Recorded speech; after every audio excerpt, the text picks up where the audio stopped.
Alright, Acura RSX. Going to show you how to check for bad wheel bearing, bad tie rods, and bad ball joints, which I have bad ball joints on both sides, but I'll show you how to check all three. So you're going to need to wiggle the wheel to check all three, so you're going to have it off the ground. It may not look like it, but I am about ½ inch to an inch off the ground there.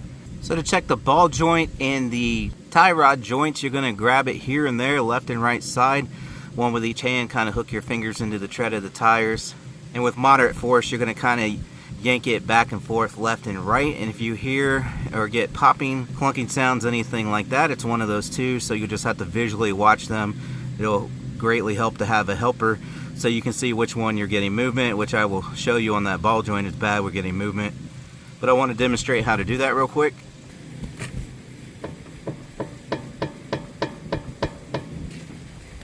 And as you can hear there, we have a pretty audible clunking sound, and that is the bad ball joint, which I'll show you in just a second. Now to check for the wheel bearing, you're going to do the same thing, but you're going to grab it top and bottom instead. Do the same back and forth jerking motion with moderate effort, because if that wheel bearing's bad, you get play that way. The left and right, like we just did, allows you to check the tie rod and the ball joint. However, I'll show you on the other side of the car, the ball joint over there is so bad, I'm also getting some clicking and clunking by grabbing it at top and bottom and doing that motion, which we normally do to check for a wheel bearing, but it's so bad I'm getting clunking from it over there doing that motion as well.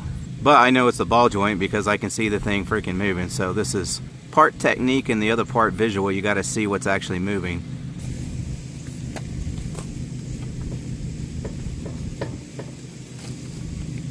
I guess I'm getting a little bit of clunking from this one too. They're both pretty bad, the ball joints.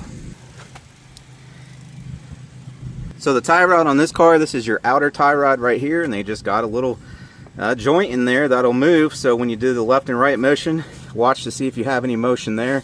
And then your inner tie rod is clear up in there, if I can get this to focus. Clear up in there in the center of the car against that steering rack there is your inner tie rod. So when you go left and right, if you hear clunking, as long as you don't have any movement there or back in there, then it's not your tie rods. And then you want to inspect the ball joint when you're doing that motion or having someone do it for you. Now this is the other side, just to show you how bad the ball joint is.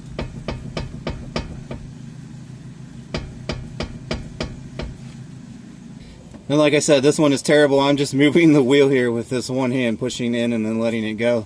And you'll see the movement from that ball joint there. So when you tug it back and forth from the left and right positions, if you have a clunking, it's either your ball joint there or your tie rods up top. And since those are a ball and socket too, they will move in the same manner if they're bad. Although it could be less movement if they're not as bad as mine.